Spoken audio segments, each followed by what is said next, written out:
The next speaker is really.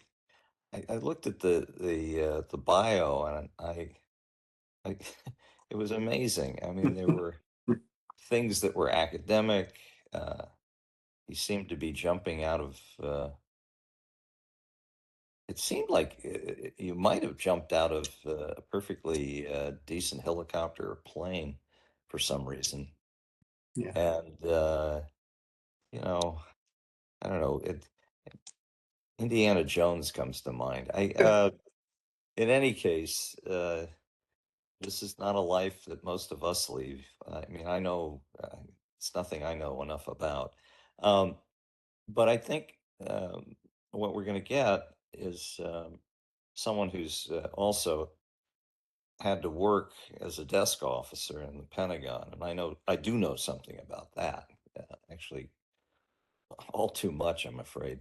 Um, I think between the scholarship, the jumping out of things, and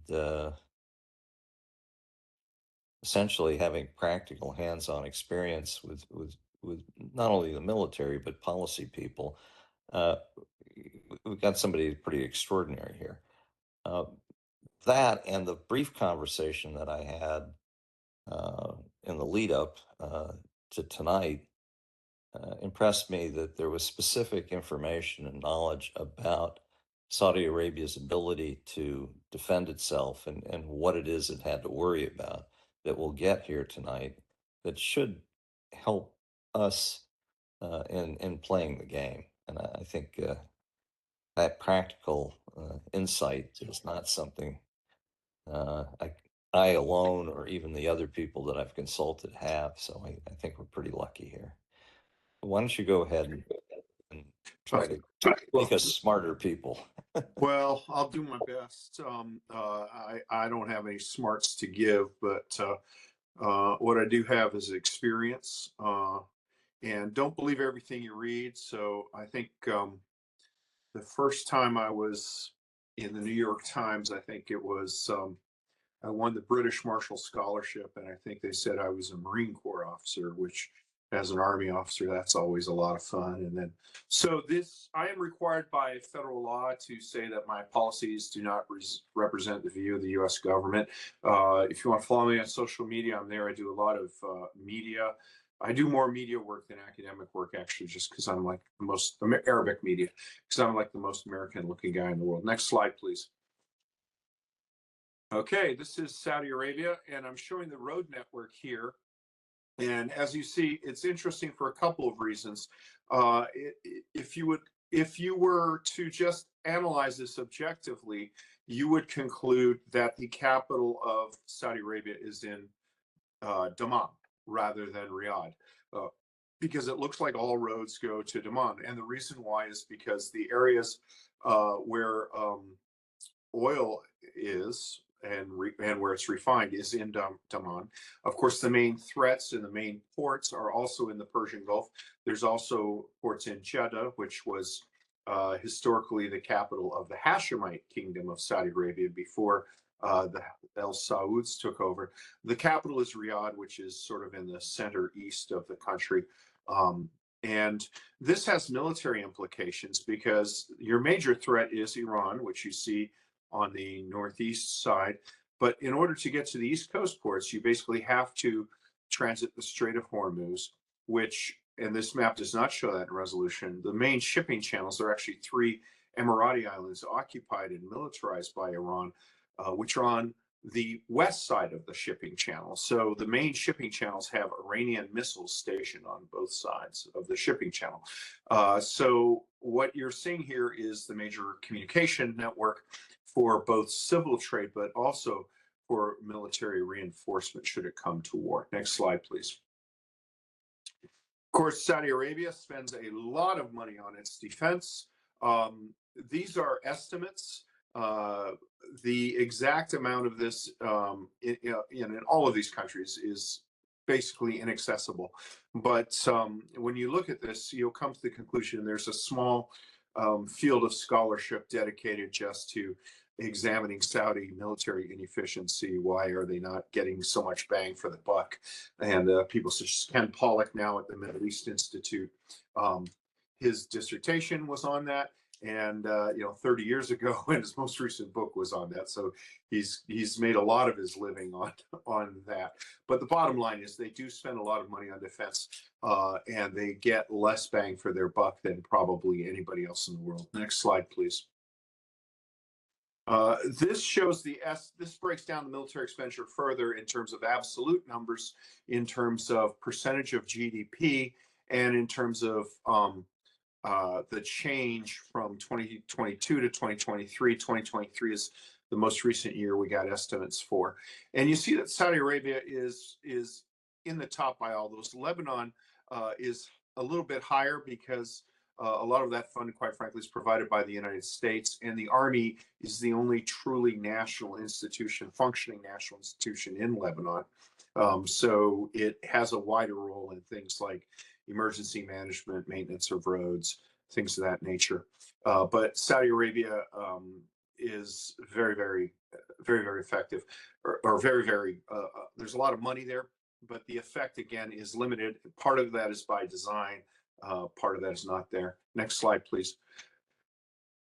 Weapons, where do they come from? Well, this is for the whole Gulf, but it's pretty much the same for Saudi Arabia. The United States is about half of the weapon import market, and everybody else it combines for another half or less than half. And I would point out that the United States is the partner of choice, and in most of these instances, people come to the United States first and only go to other countries when the United States refuses to sell to them. This is a hard concept to grasp because if you've been educated in a Western university, basically we have a sort of zeitgeist that I think stems from the post-World War I of merchants of death, people pushing weapons, the analogs to narcotics. But in practice, the dynamic is 180 out. The Pentagon joke was on Sunday they watch Game of Thrones, and on Monday they ask us to sell them dragons. There is a constant level of requests that are denied, and they're denied. And this is the United States does not get enough credit for this. They're denied for reasons of policy, like for years we refused to sell armed drones to our partners anywhere because of the missile transfer control regime, which I argue is overly interpreted to preclude that. So the Saudis and the Emiratis bought Chinese armed drones rather than American. Recently, there's been a dynamic where people are buying more quotidian weaponry because they fear that there might be a attitude shift in the West, and that shipments will be embargoed because of human rights violations or the way they're being used. So lately, we've seen the Saudis, for example, have bought 105 millimeter howitzers from the Chinese, which is not something that you would have seen 20, 30 years ago. Next slide, please. This is the basic structure of the Saudi military. At the top is the king. I noted in the chat, we talk about how the supreme leader in Iran has been old and sick for many years. Well, the king of Saudi Arabia has been dying since before he became king. When Abdullah was still alive, and his brother, Prince Sultan, who was by all accounts the most corrupt man on a dollar by dollar basis, the most corrupt man in the history of the world. He was the Minister of Defense. When he died, we thought that the current king, who ascended to the Ministry of Defense, would only be there for a few months, that he was not cogent. He actually made a visit to the Pentagon as Minister of Defense, and he surprised everybody. He was up, but then he had to take a couple of days off. What's interesting about this is the air defense forces are a separate armed forces. This is the model of the Soviet Union. This is the model of the Egyptians and many Arab air forces. It is not the case in the United States or in most NATO countries. Usually air defense, this refers to ground-based air defense, is either the responsibility of the Air Force, so you have an integrated Air Force that kills things in the air from the air for the ground, or it belongs to the Army, which views it as an extension of their missile. In the United States, air defense, ground-based air defense is the responsibility of the United States Army. And that is being changed. Next slide, please. Conventional capabilities. Saudi Arabia has two armies. So this is their first army. It's under the Ministry of Defense. The Minister of Defense is the younger brother of Mohammed bin Salman, Khalid bin Salman, who has also served as the ambassador of the United States. And it is organized basically into brigades, which are mechanized. There are some, I don't know if the circle with the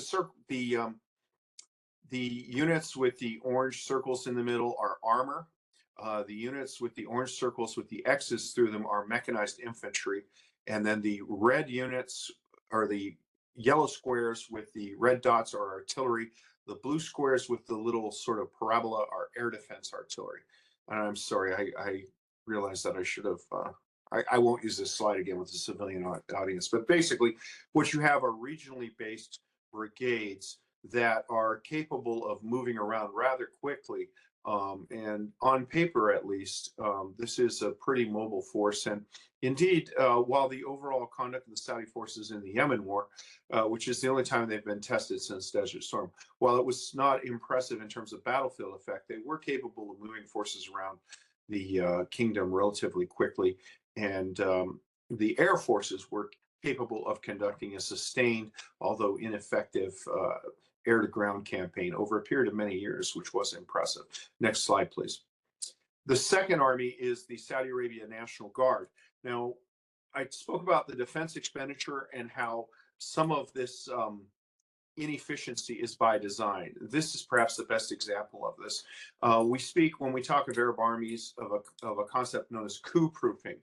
Basically, that you have multiple redundant capacities within your security structure so that one cannot take over.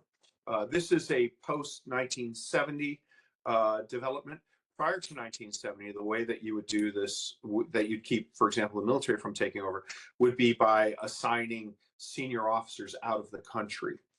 So in the 70s or in the 60s, Syria had army officers, major generals, posted as defense attaches in countries that had no interest in Syria, like Argentina or Romania.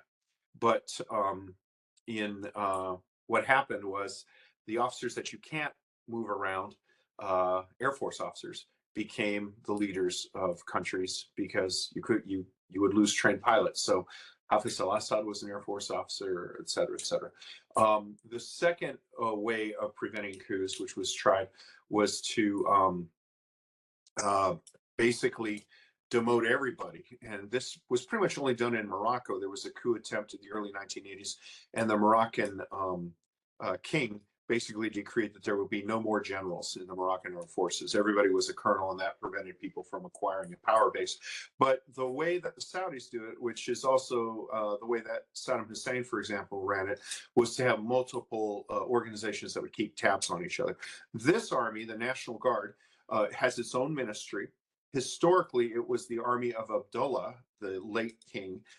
He was the commander of the National Guard from 1964 and maintained command well into his years as the monarch.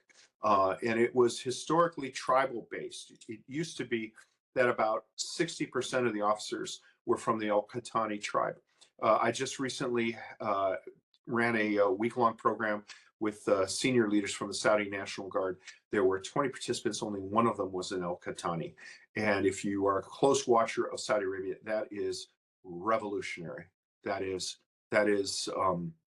like a staggering level of change. So it's becoming a true national institution. Next slide, please. Air defense.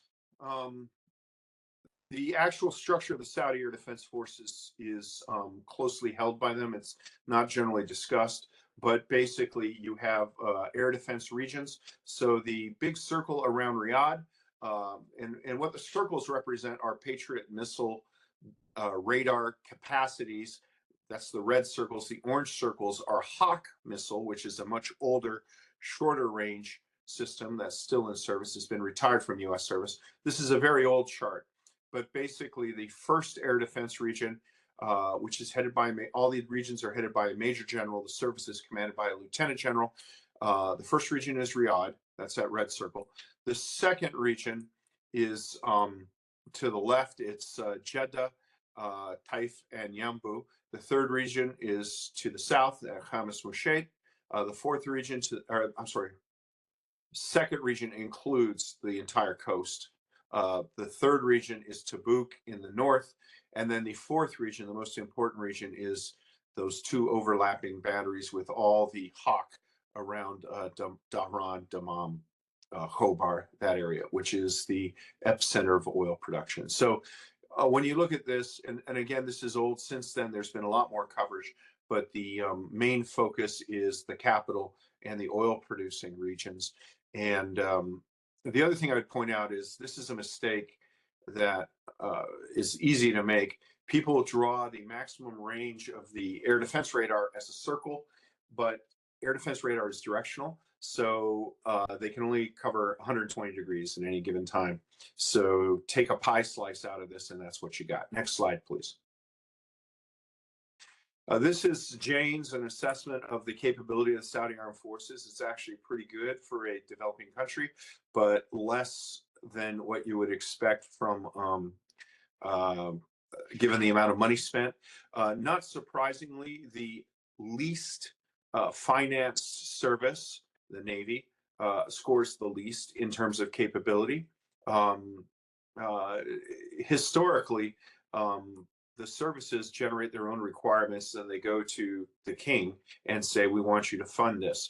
And he decides based on his own internal algorithm what he wants to do. And usually naval capabilities come out at the bottom because Saudi Arabia is a littoral state. They think that they can defend from the ground anything there. And there is a large US and allied presence in the Gulf. When you see this, you'll see that air to air, the air, which is the most well funded, is usually is rated as pretty good. And that is not a surprise at all. The Saudis have had access to world-class weaponry from both the United States and from the United Kingdom for generations now. They have the F-15, and they have recapitalized the F-15 once.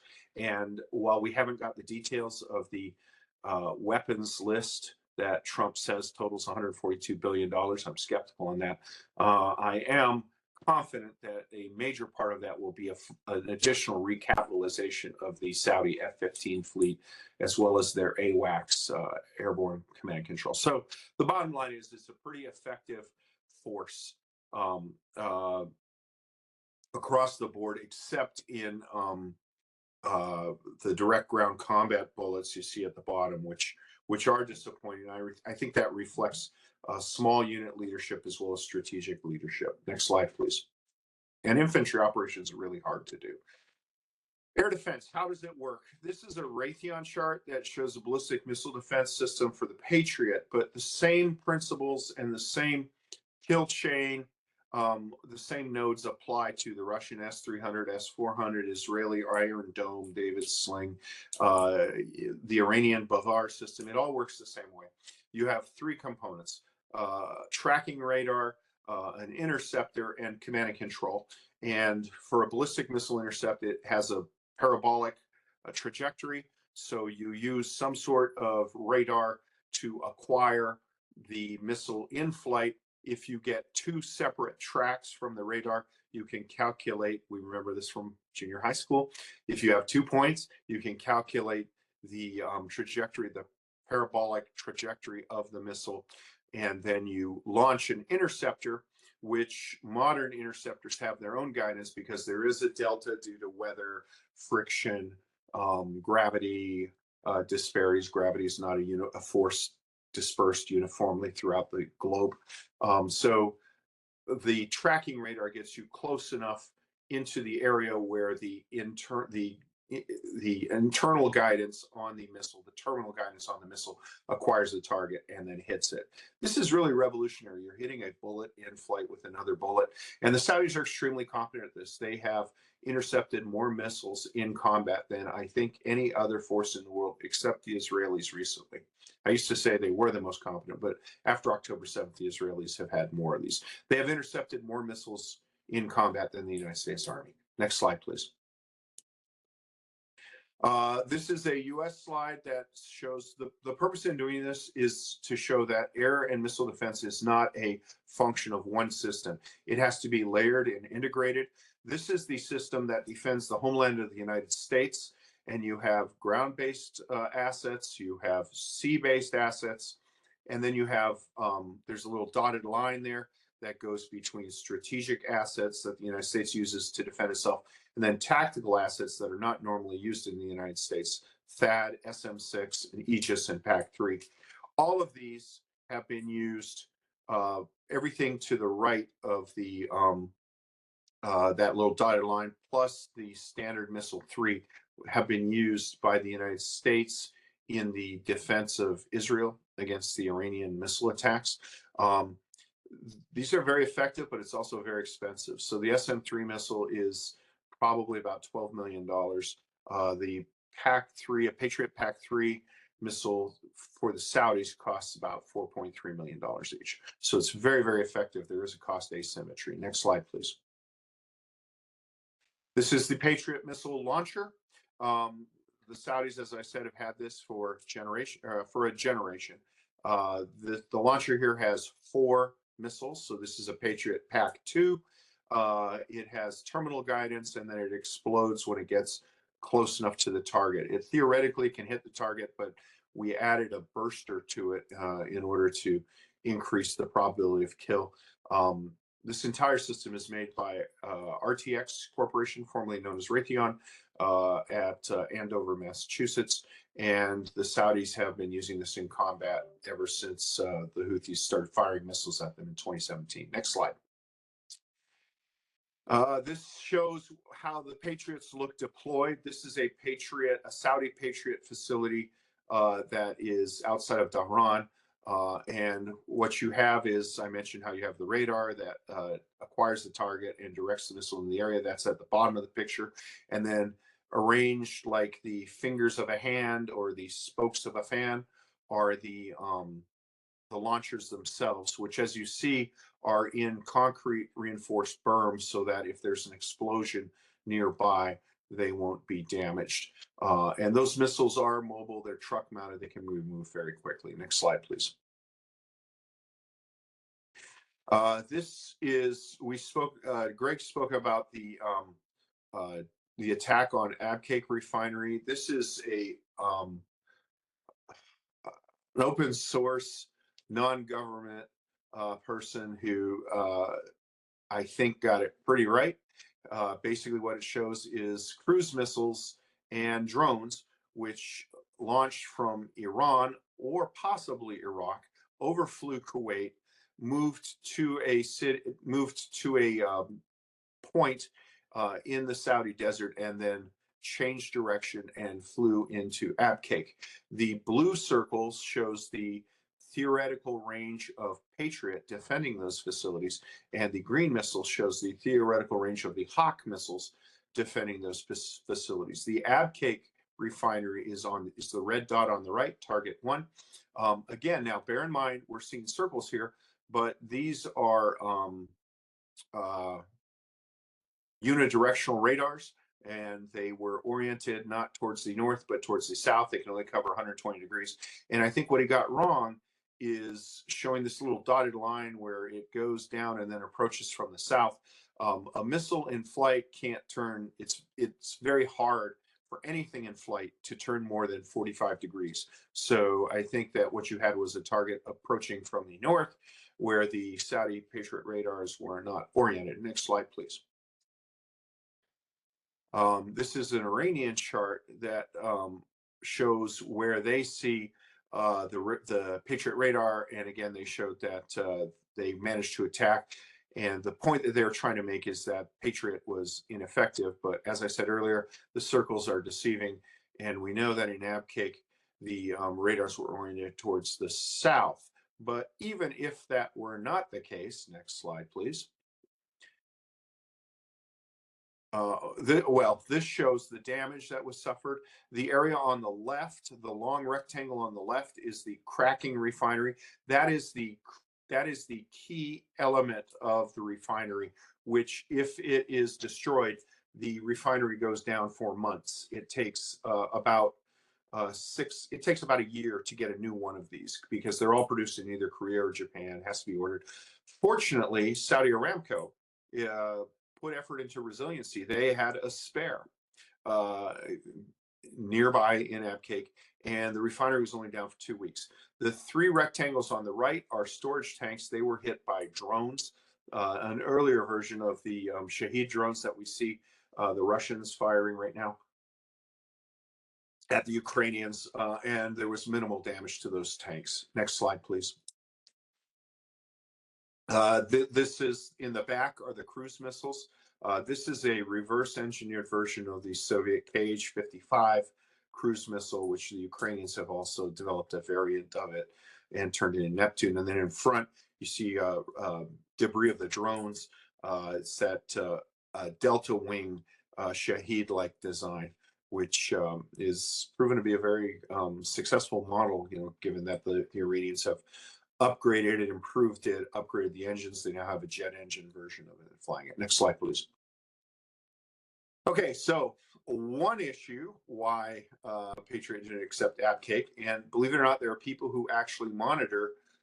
You can detect the radars for a Patriot from space using the Copernicus, the European Union Copernicus satellite. And there are guys that actually track this stuff, civilians. And what we see is that the radar was not turned on. So if it's not turned on, you can't get it. The fellow who did this said that he felt that the Saudis were actually protecting another refinery at Safaniya. So basically, I wanted to give you an example of how the Saudi military has failed against the Iranians. And now, next slide, I'll give you an example of how they succeeded. So again, this is the coverage of Dhahran and the surrounding areas. This is the nexus of the oil field. Red circles Patriot, yellow circles Hawk. Next slide, please. This was a complex attack conducted by the Houthis on the Dhahran oil refinery. So in the picture on the left, the satellite photograph, you see that there's a red circle on the upper right-hand corner. That is the Ras Tanura refinery storage terminal. And you can see a photograph of it to the right, an aerial photograph. It is the largest petroleum distillate storage facility in the world. That was targeted with drones, and all of them were intercepted. To the bottom, the red circle that says Dhahran in the middle, that is the Saudi Aramco oil company, the national oil company of Saudi Arabia. That is the residential facility for foreign nationals. It's really weird because I've been there once, and I felt like I should be riding around on a purple Schwinn Stingray bicycle. It is like California in the 1960s. The green area is the Saudi military air base, and then the blue circle is the location of the Patriot battery there. At the time, the Saudis and the Houthis said they were targeting the Saudi Aramco facility, but Patriot doesn't intercept in front of a target. It has to be behind the target it's intercepting in order to, the missile has to, go up on a glide towards the target instead of, if it's in front of the target, the missile will come and you have less chance of a direct hit. So I think what they were actually hitting for was the silver circle at the very bottom, which is a residential compound where the British contractors who maintain the Saudi Tornado fleet reside. And I think that's called the the Odyssey compound or something like that.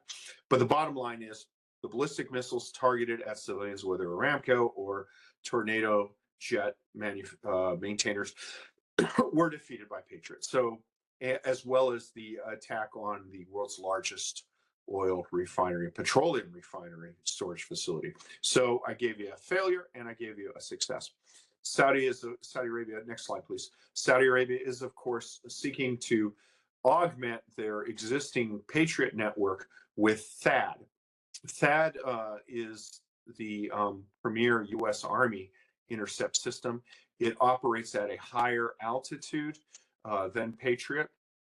It's capable of intercepting in the exo atmosphere, whereas Patriot intercepts in the atmosphere. It's very expensive. It's $3 billion per battery.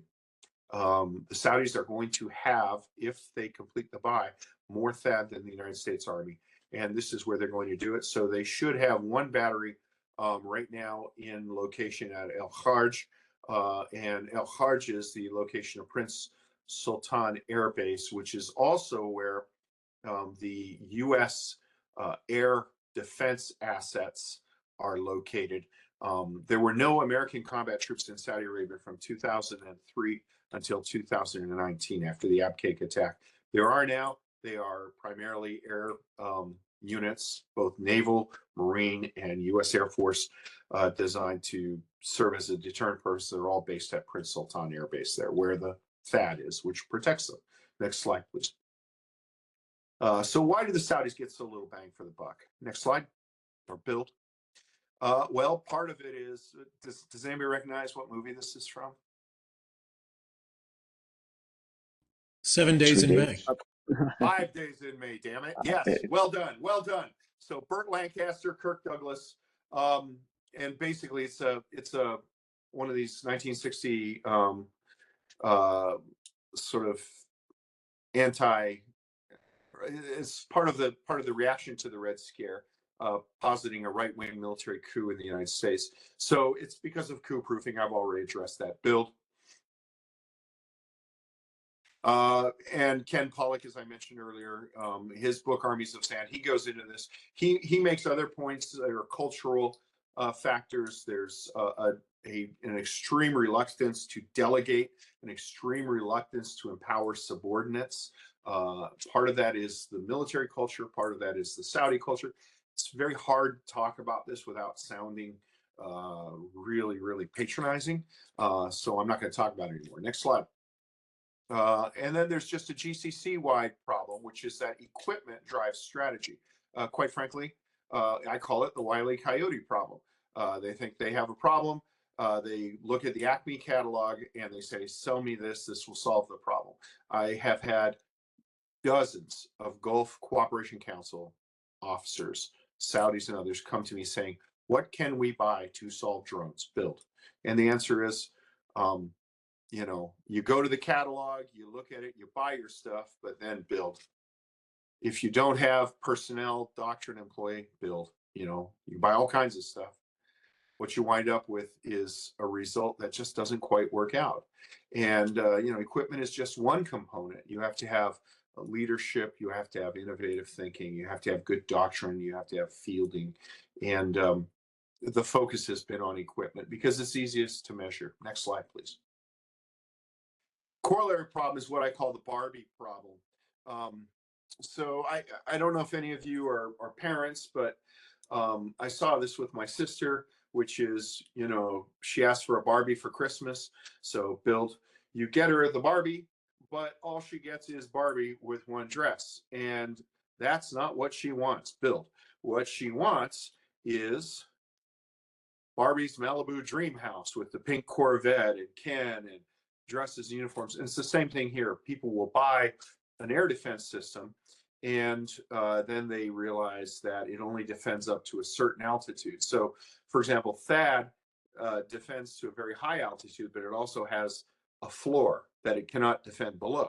So if you're going to deploy THAAD, you have to deploy it in conjunction with Patriot or another Patriot-like system. And that, given that there has not been to date an integrated acquisition process, the Barbie problem continually bedevils people. They will buy aircraft without buying, for example, the capacity to conduct air-to-air refueling, or without buying long-range anti-aircraft missiles to load onto them. Next slide, please. They are trying to solve this. So there is a major reform effort underway as part of Vision 2030. And instead of having autonomous services that report through a nominal chief of staff, but really directly to the king, you're going to have, they're trying to build a fully functional mission, Ministry of Defense, that will conduct the same functions as the Ministry of Defense in a NATO country, in charge of budget acquisition, joint planning. And you see the red box there under the Chief of Staff of the General Armed Forces. You're going to get a Royal Saudi Aerospace Force, which will combine the Air Defense Forces and the Air Forces into a dirt to space force to protect Saudi Arabia. Next slide, please. There's also procurement reform under the General Authority for Military Industries, which seeks to build a domestic industry. Next slide. And SAMI, which coordinates military purchases and developing military industries in the kingdom. And Vision 2030 has a target that 50% of all weapons that Saudi Arabia buys by 2030 have to be produced in the kingdom. But that 50% is measured by dollar amount. So as long as the Saudis grossly overpay for everything they produce in the kingdom, they can meet their target. Next slide, please. That is a lot of stuff. And I have not mentioned Clausewitz, which I'm also obligated to do by law as a War College professor. So ask me about that any questions, and I'm sorry if I ran long. Thank you. Yes, well, I wonder why that is. You know, the more you read him and you read about him, the less inclined I am to bother. Liddell Hart's very good in criticizing him, by the way. Oh, well, I went to King's London, so I got all of Little Hart. And then I also went to the German War College. So Yeah. I've seen it from both sides. Is that right? Well, keep in mind the German culture, I am told by the French, who know a lot about Germans. Not the best source. Well, in some respects, a good source. They say everything we do in France is ephemeral and turns into poetry or art that it consists of a flame that disappears. The Germans are different. Everything, including their cars, are modeled after being a military bunker.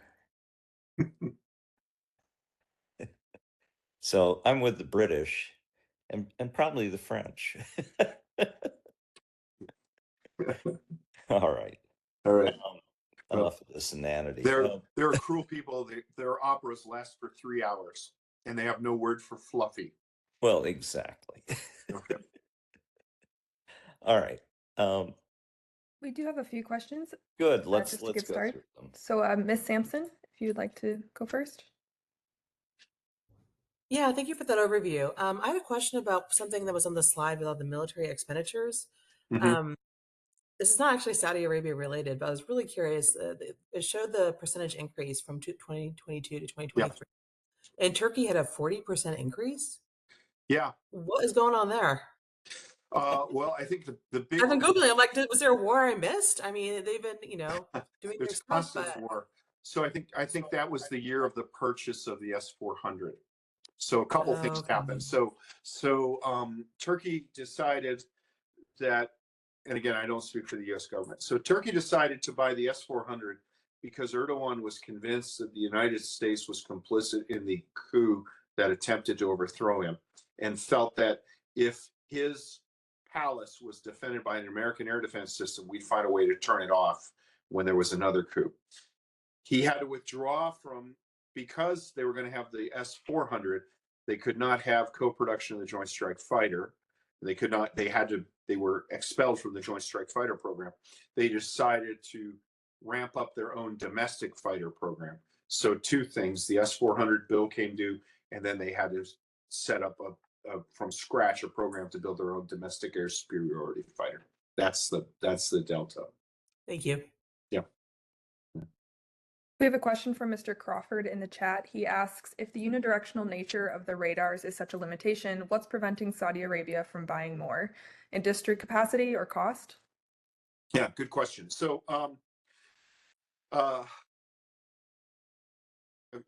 you give me because when I get into radar, I kind of go into an area where I'm conscious of my failing here, where I go into places nobody wants to follow me. So there is an upgraded radar that's available for the Patriot that has 360 coverage. It has 3 faces. It has solid state. Patriot radar as it exists was designed in the late 1960s, early 1970s. It has 1,000 elements. That this is the housing of one of the elements. There's about 1,060 of these. They all have a different length of wire, and they fire micropulses at a specific frequency. Different frequencies, so that it's hard to acquire the radar track. It's not like the old World War II beep, beep, which is one frequency constantly emitting. So the upgraded radar use solid state technology. They don't have wires crammed into this little tube. They have little circuits. They fire much more rapidly, much more quickly. If you can figure out what those frequencies are and the timings, you can compromise the radar. So with the new radar, it has one face that goes on 120 degrees at a to the primary direction, and it goes a distance farther than the existing Patriot radar. It has two smaller faces that go the same distance as a Patriot radar, but they provide the other 240 degrees. So you can now do it. The problem is, because it's so new, it's just being fielded with the United States, and the only country that we feel has both the need and the ability to safeguard it is Poland. So that's the only country we have agreed to export it to. The Saudis want to buy that new radar, and that's probably, I would assess with about a 70% confidence that is one of that new radar is called LTAM, and it's also produced in Andover, Massachusetts. That is one of the items in the $142 billion list. I might add to the group, I picked a date close in so we wouldn't have any of these advantages. Number one, and number two, things do get hit. Yeah. Well, and air defense radar is offline about 25% of the time for maintenance. It's a very finicky system. It's not like Mr. Coffee or something. Well, war, and certainly air defense, is a percentage proposition. Colgate shields notwithstanding. I don't know if anyone remembers the ads for Colgate. They prevented cavities 100% of the time. It's a shield, but I don't think air defenses will ever be that. As much as I'm a big fan of them, they're percentages. Next question. I'm just curious that with the Patriot that they have now, if they wanted to change the direction of the radar, how much time would they need to do that? Or is that something that is That's done? a great question. So, so the new radar, one of the simple things, so, gallium nitride circuits, solid state circuitry, a lot of chemistry, a lot of Nobel laureate stuff to make it an effective thing. But one of the things they did on the new radar that's smarter was the trailer it's mounted on has like a manual turntable where you can just physically move it to twist it. Right now, the radar that Patriot uses looks kind of like big R2D2. It's like a triangle that has the face on it on four wheels. So to change the direction, you have to physically pick it up, lift it, and then set it down again, or move it around and do it. And unfortunately, every time you move that thing, because each one of these circuits, I don't know if you can see each one of these elements, there's 1,000 of them. Each of these holes has a manual soldered wire connection. That takes about 70% of the assembly time of the Patriot radar. And one of those, solder gets old with times. When you move that radar, the jarring effect, at least one of those will get dislodged, and it takes a long time to diagnose them. They're all imagine 1,000 of these in an area the size of the bookshelf behind me. They're very tight in. It's very hard to diagnose and fix. So it's difficult to do. It's not an easy thing. Thank you. Yeah, I'm sorry. I warned you.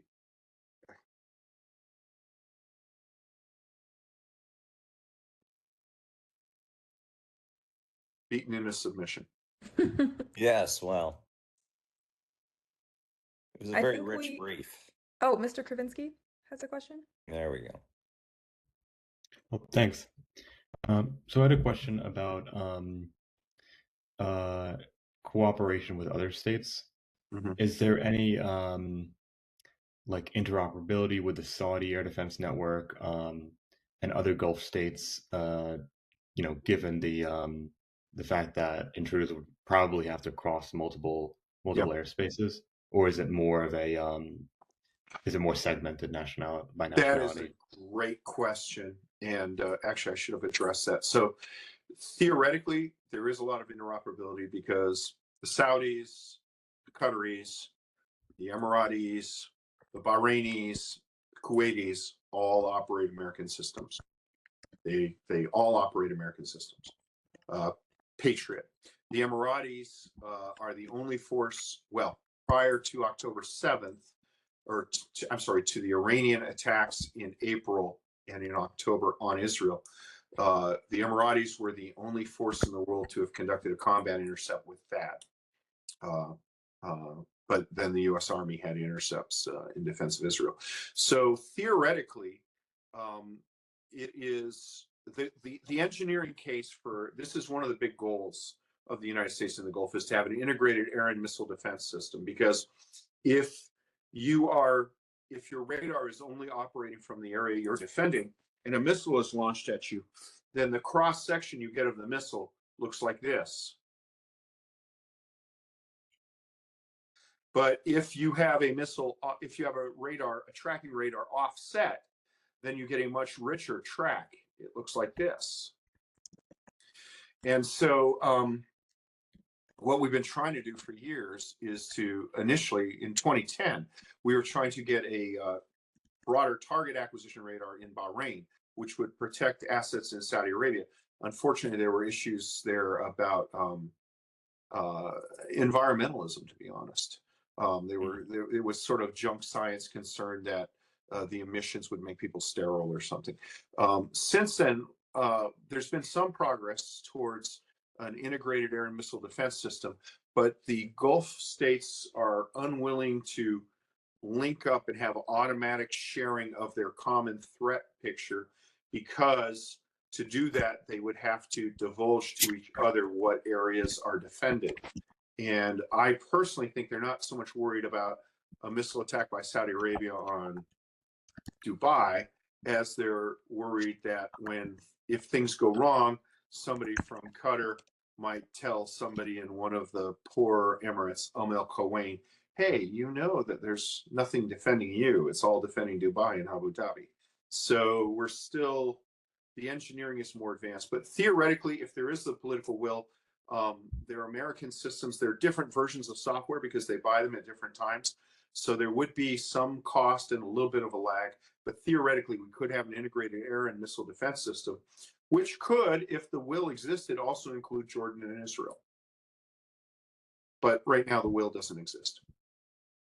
Got it. Thank you. That's really interesting. Oh, the other thing is, and initially I was going to have the big missile defense systems like the United States has at Greenland and Cape Cod. This is a 3-story tall building, looks like a pyramid, and it can scan from Greenland all the way to Miami. Both the Saudis and the Emiratis are buying that. Completely redundant capability.